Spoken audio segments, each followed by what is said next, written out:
You're tired, aren't you? Not from lack of sleep, but from the invisible weight you carry every day. The weight of caring too deeply about things that feel like they should matter, but don't. You replay conversations in your head. You wonder if they liked you, if you said too much, if you're being judged right now by people who barely know you. Somewhere along the way, the need to be understood became a prison, and the more you try to fix it, the more exhausted you feel. But what if the problem was never out there? What if the storm isn't in your life, but in your mind, and it only keeps raging because you won't stop feeding it? Today, we're stepping into a truth most people spend their entire lives running from. It's uncomfortable, it's confronting, but it's also the doorway to something rare, a kind of peace that doesn't come from controlling the world around you, but from finally letting it go. So stay with me. Don't just watch, listen. Because at the end of this video, I'll share a single powerful Buddhist insight that could shift how you see your suffering and how you free yourself from it. Lesson 1. The reaction trap and the power of the pause. We often think we're tired because life is too loud, but the real exhaustion, it comes from how often we flinch internally at every opinion, every judgment, every moment that doesn't go our way. You brace yourself against the world as if it's out to harm you. But what if the real struggle isn't the world? It's your expectation that it should always feel gentle. In Buddhist teaching, the mind is compared not to a mirror, but to still water. When undisturbed, it reflects things as they truly are. But stir it with anger, pride, or fear, and everything becomes distorted. The disturbance isn't from the world, it's from within. You're not reacting to what happened, you're reacting to how it violated the story your mind was clinging to. So the question is this: why does a passing glance, a misunderstood text, or a forgotten thank you leave you spiraling? The answer isn't that the world is cruel, it's that your ego quietly insists it should be kinder, that it should agree with you, respect you, validate you. And when it doesn't, your mind declares war, not on them, but on yourself. Here's where the practice begins, not with silence, but with space. What if, instead of reacting, you noticed the urge to react and just paused? That tiny moment between stimulus and response is where ancient wisdom lives. It's not weakness, it's awareness. The Buddha never asked us to be emotionless, he asked us to be free. And freedom begins when we stop letting every careless word drag us into emotional battle. You can feel anger rise without letting it speak for you. You can witness pain without becoming it. This isn't detachment out of coldness, it's detachment out of clarity, because the less you need to prove something to the world, the more at peace you are within it. So the next time you're triggered, ask not, "Who hurt me?" but, "What belief am I protecting?" Let go of the need to be understood by everyone, understand yourself instead.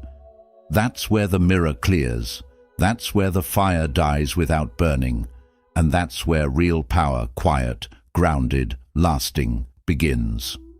Lesson 2. The strings you don't see and the peace they steal.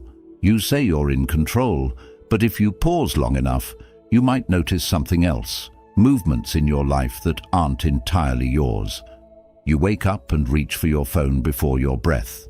You say yes with your mouth while your body says no. You're performing, pleasing, pretending, and you don't even realize why. This isn't freedom, it's quiet conditioning. Invisible forces, expectation, fear, the need to be needed, have been shaping your choices like strings on a puppet. You didn't choose them, but they've chosen your responses for years. The Buddha didn't teach escape, he taught clarity. And clarity begins when you stop asking what's wrong with the world and start asking, what am I believing, without questioning. Look closely. That pressure to be perfect, that fear of falling behind, that urge to prove yourself. These aren't random feelings, they're patterns, scripts, old reflexes from a mind that was taught it had to earn peace through effort, attention, and control. But here's the shift. Once you can name the pattern, you are no longer inside it. You become the observer, the one who sees the string, not just the one being pulled by it. Try this. The next time your chest tightens over a comment, or you feel the urge to explain yourself for the 10th time, don't resist it, don't fight it. Just ask, what am I chasing? Whose approval am I trying to keep? What fear is this emotion defending? That is how you cut the string. True minimalism isn't just letting go of objects, it's letting go of internal noise. It's refusing to carry every thought like it's yours to obey. It's giving yourself permission to not respond, not react, not defend. Because you weren't meant to live on autopilot. You weren't meant to be a reflection of everyone else's demands. You were meant to wake up, to stop running the program and choose. Peace doesn't come from fixing everything around you. It comes from seeing clearly. And once you see the string for what it is, just a thought, just a fear, just a habit, you're free to let go. You're not broken, you're bound. And you don't need to be more, you need to be less entangled. Let go of the performance. Let go of the pressure. Let go of the illusion that you must be everything to be enough. You are already whole beneath the strings. You are not the puppet, you are the hand that can finally gently put down the script. Lesson 3. The art of letting go, where real peace begins. We live as if holding tighter will save us, as if gripping to people, plans, and perceptions will somehow guarantee peace. But the harder you hold, the more life resists. It's like trying to catch wind with closed fists. You just end up tired, tense, and empty. Have you ever wondered why you feel so drained, even when nothing dramatic is happening? It's because your mind is always clutching to outcomes you can't control, to the fear of being misunderstood, to the endless weight of needing to get it right. Buddhist wisdom doesn't promise a perfect life. It invites you to stop demanding one, because suffering isn't found in what we lose, it's born in the grip that refuses to let go. The truth is uncomfortable. You don't need to fix every misunderstanding. You don't need to prove your heart to people who've already decided who you are. You don't need to make everyone happy. That's not your burden. It never was. What if peace isn't something you earn by getting everything right, but something that naturally appears when you stop trying so hard? Imagine your mind as an open sky, and every worry, every judgment, every expectation is a balloon you're clinging to. One by one, let them go. Watch what happens. The sky doesn't collapse, it clears. Letting go doesn't mean you stop caring. It means you care wisely. It means you choose where your energy flows and what truly deserves it. You don't have to shrink your heart, only your attachments. Start with small rebellions. Don't chase every notification. Don't answer every critic. Don't explain your soul to those who only hear noise. Protect your stillness like it's sacred, because it is. Ask yourself gently, what story am I still gripping today? Who am I trying to impress? What am I afraid will happen if I just let go? The answer is not collapse. The answer is clarity. Because when the need to control dissolves, your natural state, peace, returns. Not as a reward, but as a remembering. You were never meant to carry so much. Not every burden is yours. Not every opinion is truth. And not every outcome needs your control to unfold. Let go, not out of weakness, but because your soul is tired of gripping. Let go, not to escape life, but to enter it more fully. That's the shift. And that's where peace no longer visits, it stays. Lesson 4. The shift that sets you free. There's a moment, small but powerful, when something inside you whispers, wait, maybe I'm not my thoughts, and everything begins to change. You've spent years believing every word your mind says, that you're behind, that you're not enough, that you must fix, prove, earn, chase. And so you do.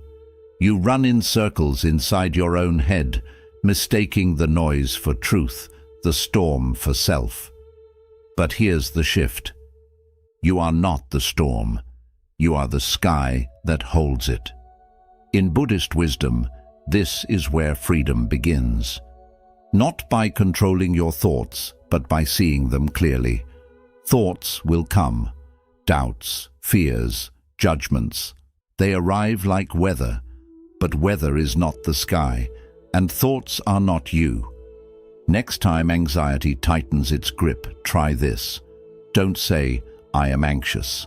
Say, anxiety is present. Don't say, I'm failing. Say, the mind is telling a failure story. That one change turns chaos into clarity, because once you stop identifying with every mental twitch, you stop reacting like your life depends on it. You stop arguing with shadows. You start witnessing instead of absorbing. This is the essence of mindfulness, not silencing your thoughts, but watching them drift by, without boarding everyone like it's a train to your truth. The mind will say, they don't respect you. The mind will say, what if it all falls apart? The mind will say, you're not good enough yet. Let it speak. But don't make it your voice. You're not here to solve every thought. You're here to stop letting them run the show. Most thoughts are just echoes of fear, of memory, of stories that were never yours to carry. When you see that, they lose their grip. Clarity is born not when your mind goes quiet, but when you stop believing every sound it makes. So next time your mind spins, do nothing but observe. Watch the story play out like a movie. Breathe, smile, let it pass. The sky never panics when the clouds gather. It simply waits, and then it clears. This is not cold detachment, it's wise compassion. You're not withdrawing from life, you're withdrawing from the illusion that every passing thought deserves your energy. And as this practice deepens, something beautiful happens. You stop drowning in the waves, because you remember, you are not the ocean, you are the sky, still, open, unshaken. You don't need to silence your mind. You only need to remember, you were never the storm. You are the one watching it pass. Lesson 5. The discipline of doing less. You're not exhausted because you're doing too much. You're exhausted because too much of what you're doing doesn't mean anything. Your time is being traded for tasks you don't believe in, conversations that drain your spirit, and distractions that feel urgent but leave you feeling hollow. Buddhism doesn't romanticize the hustle. It honors stillness, presence, and intentionality. The Buddha once said, better than 1,000 hollow words is one word that brings peace. The same is true for your days. One act done with full attention holds more power than a dozen half-hearted efforts. Imagine your life like a bowstring. Every responsibility, every worry, every distraction pulls on that string. But if your aim is scattered, if you're firing off arrows in every direction, nothing truly lands, nothing goes deep, and your peace gets pulled apart in the process. The truth is, distraction isn't just killing your productivity, it's stealing your presence. You can't fully experience the moment you're in if your mind is already rushing to the next 5. If your attention is divided, so is your life, and a divided life is a disoriented one. So here's the shift. What if today you only focused on 3 essential things, 3 tasks, 3 intentions, 3 places where your presence truly matters, emotionally, spiritually, practically? Let the rest fall away, because not every demand is worthy of your energy. Not every request deserves a yes. Some things are just noise in disguise. You've been taught that success means doing more, producing more, being constantly available. But real mastery isn't found in movement. It's found in meaning. It's not about checking every box. It's about showing up fully to what actually matters. Start small. That email that isn't urgent, let it wait. That phone call that drains you every time, you're allowed to skip it. That task that's on your list out of guilt, not purpose, cross it off. Reclaim your time, not by filling it, but by filtering it. Doing less isn't laziness, it's courage. The courage to say, this is where my peace lives. This is where I'll show up, and the rest, I release it. And when you begin to live that way, deliberately, selectively, calmly, the noise starts to fade. Your days get quieter, but deeper. Your actions get fewer, but more meaningful. And your mind, once scattered, starts to feel like it's finally coming home. So ask yourself, what's one thing I can remove from today, not to fall behind, but to feel aligned? What if success was never about finishing everything, but about feeling whole while doing only what truly matters? You weren't built to every task. You were built to move with clarity, to act with precision, to live like a single arrow, steady, intentional, and at peace. Do less, but do it better. Not to shrink your life, but to finally deepen it. Lesson 6. Let go of the inner drama. There's a storm inside your mind. But what if the way out isn't through control, overthinking, or analyzing every wave? What if the real freedom comes from no longer needing to fight the storm at all? Most of the suffering we carry doesn't come from what's happening. It comes from the story we tell ourselves about it. A short message, a delayed response, a glance, and suddenly your mind builds a whole narrative. They're upset. I did something wrong. I need to fix this. But stop and ask yourself, did anything actually happen?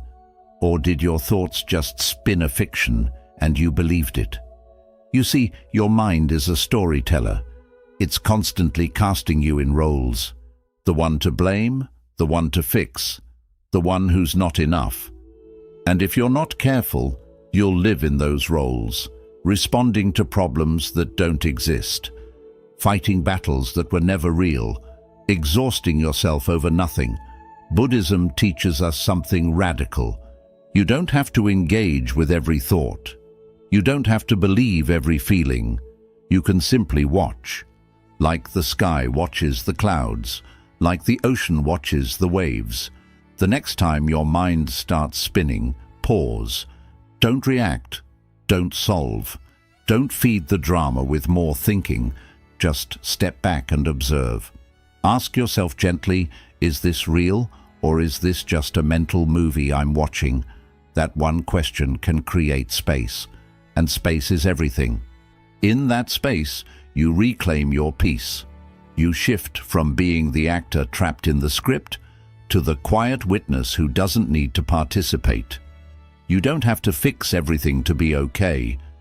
You don't need the world to align with your expectations to feel grounded.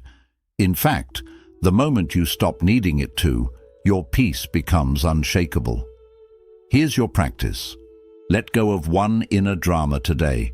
Just one, the loudest one. The one that's stealing your attention. Let it play without reacting. Watch it without joining the story. You'll be surprised how quickly it loses power when you stop giving it energy. Because sometimes the strongest choice isn't to fix the thought or resist the emotion. Sometimes the strength is in doing nothing at all. Just standing still and letting it pass. You are not the chaos. You are the space around it. You don't have to silence the storm. You just have to stop standing in the rain. Lesson 7. Stay open. When pain arrives, our first instinct is to close. We retreat, tighten, brace, convinced that protecting ourselves means surviving. But here's the uncomfortable truth. Real healing doesn't happen behind walls. It happens when you stay open, especially when it's hardest. The heart, like a flower, doesn't bloom by avoiding storms. It grows through them. And Buddhism offers us a powerful but difficult truth. We only suffer because we cling. Cling to comfort, to control, to how we think things should be. But clinging often wears a clever disguise. It shows up as shutting down, as guarding ourselves, as pretending we don't care. Think back to a time you were hurt, not physically, but emotionally or spiritually. Did you close off? Did you pull back, shut others out, numb the pain just to cope? That's human. But it's also where deeper suffering begins. Because what we resist persists. What if the real strength isn't found in armor, but in softness, in choosing to stay emotionally present even when it stings? This isn't about being naive. It's not about tolerating abuse or letting people walk all over you. It's about remaining human, even in pain, when everything in you wants to shut down. When you feel that tightness in your chest. Pause. Breathe. Don't run from it. Don't numb it. Ask yourself gently, what am I closing right now, and why? Is it fear? Is it shame? Is it protection? Or just habit? Then, without forcing anything, breathe into that space. Let it soften just a little. Not because the pain is gone, but because you've stopped resisting it.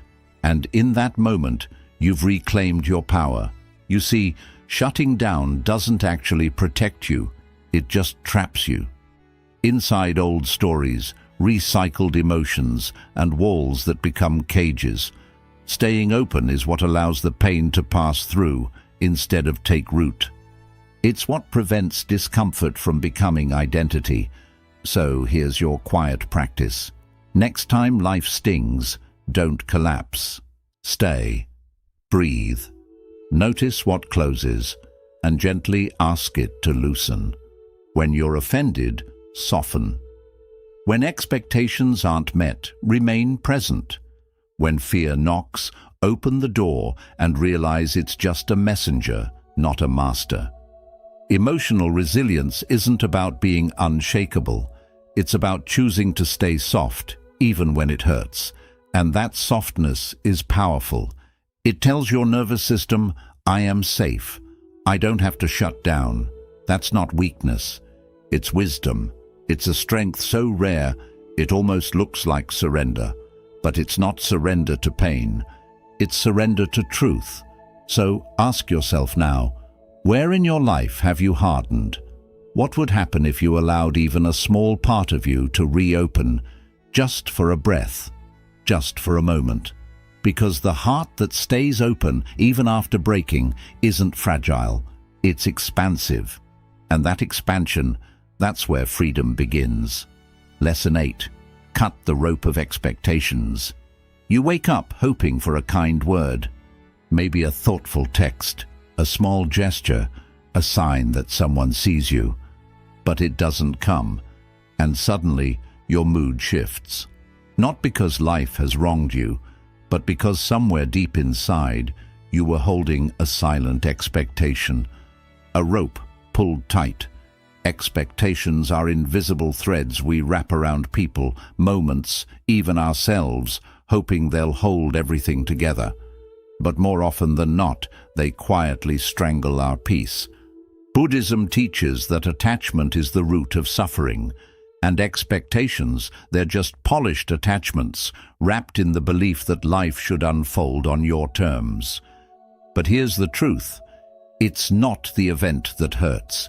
It's the story, the one where your friend should have remembered, the one where your partner should have responded differently, the one where life was supposed to reward you by now. But life isn't a play you get to direct. It's unscripted, untamed, unfolding, and the more you try to force the narrative, the more you suffer through every unscripted scene. So ask yourself, who are you silently waiting on right now? Who do you expect to reach out, to change, to say something that finally makes it right? What weight are you carrying simply because the world hasn't lived up to your internal script? Imagine you're standing on the edge of a cliff clutching a rope. On the other side is a heavy rock labeled how things are supposed to be. Your hands are hurting and bleeding from holding on. Still, you keep telling yourself that if you just hold tighter, maybe it will hurt less. But the truth? Real freedom comes from letting go. What if, just for today, you let go of one single expectation? What if you stopped needing your job to show your value, your partner to understand you without words, your past to change itself? Letting go doesn't mean you're giving up. It means accepting what is, instead of what you believe should be. And that change, it's not a weakness, it's wisdom, it's emotional freedom. So next time stress rises, when you feel that pinch of disappointment, pause, take a breath. Ask yourself kindly, what rope am I holding right now? Can I let it go? Not for others, but for myself. Because each rope you release is one less knot tied around your peace. Here's a quiet truth that most people never say out loud. Peace doesn't come when everything goes perfectly. It comes when you stop expecting that it must. Say this with me now. This moment is enough. I am enough. They are enough, just the way they are. And maybe, just maybe, the rope you let go of today is the same one that's been blocking your joy for far too long. Lesson 9. Reclaim your attention. In a world that's always shouting for your focus, taking back your attention has become a powerful and rebellious act. Your attention isn't just something passive. It's a real force, like light. Whatever you shine it on starts to grow. If you give it to worries, comparisons, or the noise around you, that's what will grow in your mind.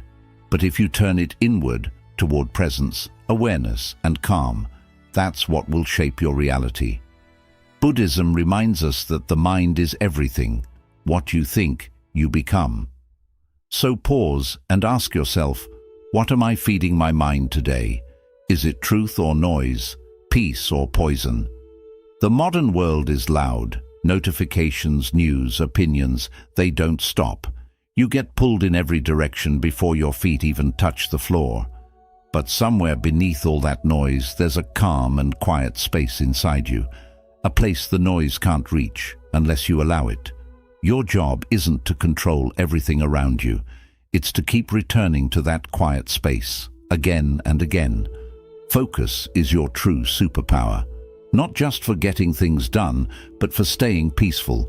Because when you guide your attention, you take back your energy, your path, your life, and it all begins with letting go. Unfollow what drains your spirit. Mute what takes your focus away. Release anything that pulls you away from your true path. This isn't just about cleaning up your digital space. It's about clearing your mind. When you stop feeding the noise, your own voice becomes clear again. But don't think it will be easy. Attention is like a muscle, and like any muscle, it gets weaker when you don't use it. Distraction is the default setting. Awareness takes effort and training. The moment you catch your mind drifting, you get to choose. Keep floating away or gently bring it back, not with pressure, but with presence. This isn't about doing it perfectly. It's about showing up and practicing. The more often you return to the present moment, the more steady and grounded you feel. Over time, the noise is still there, but it doesn't control you anymore. You stop chasing every thought. You stop drowning in every wave. You stay centered. Ask yourself right now, where is my attention going? Is it helping me grow or just keeping me busy? Is it feeding my anxiety or building my peace? The world gains from your distraction, but your soul grows in your attention. When you decide what to focus on, you decide what kind of life you're creating. Because here's the truth. You're not without power. You're just unfocused. Take back your attention, and you take back your life. In the quiet beneath all the noise, your true power is waiting. Conclusion. You've made it this far, not just through a video, but through a journey back to who you really are. because that's what this is truly about. Not learning something brand new, but remembering something ancient, something deeply true. That peace you've been searching for. It's not out there. It's not in the next success, the next apology, or the next version of yourself. It's right here, in this breath, in this moment, in your power to choose where your attention goes, which thoughts you follow, and which stories you let go. You don't need to fix your whole life to feel peaceful. You just need to return to your awareness, again and again. So when the world feels too loud, when your mind pulls you in every direction, pause, take a deep breath. And remember, you are not the noise. You are the calm underneath it. And if this message touched something inside you, share it. Let someone else hear what their heart might be longing for. Drop a comment below. What was the one insight from this video you needed most today? Your words could be exactly what someone else needs to hear too. And if you haven't yet, hit subscribe, because this journey isn't ending. It's just getting started. Together, we're creating a space for stillness in a world that keeps on spinning.